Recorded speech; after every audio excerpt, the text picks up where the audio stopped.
Hello बच्चों, I hope you're doing well. So now let's look into this question. So the question says bacteria cannot be seen with the naked eyes.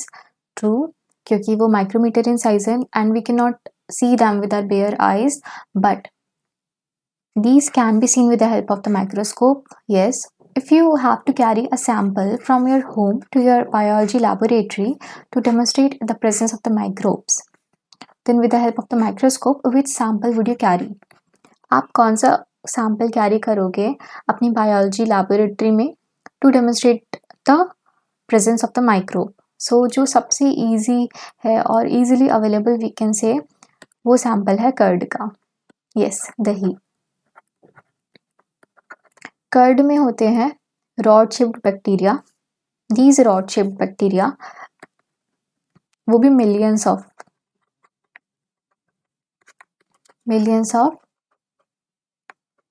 lactobacilli, and there are so many lactobacillus species that are found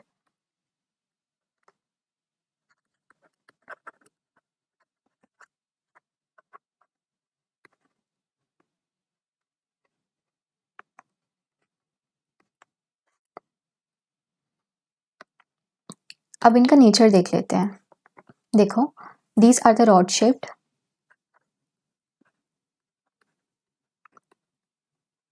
These are gram positive.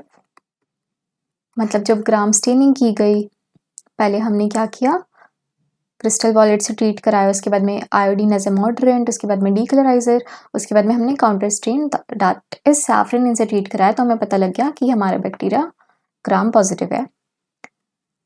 इसके बाद में ये होते हैं facultative anaerobes.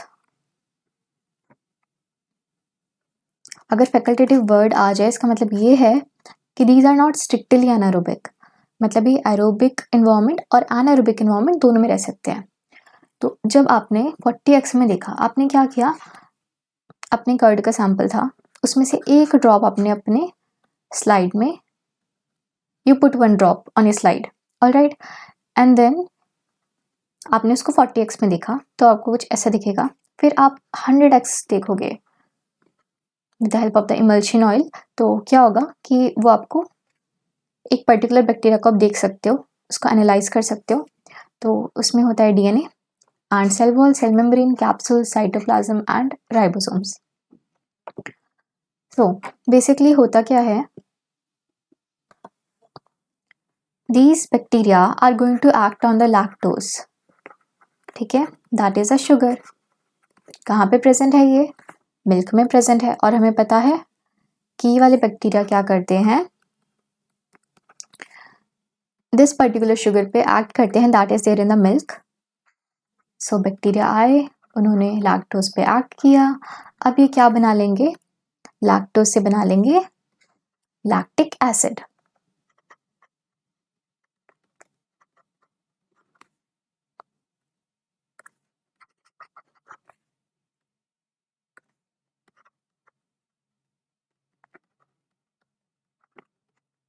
अब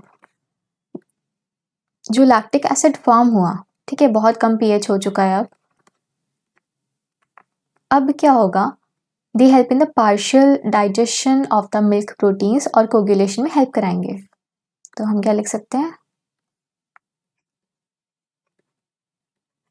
partial digestion of milk proteins. जैसे कि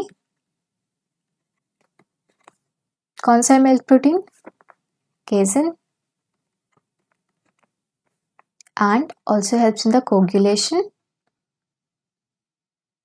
So that's how they help in the formation of the curd.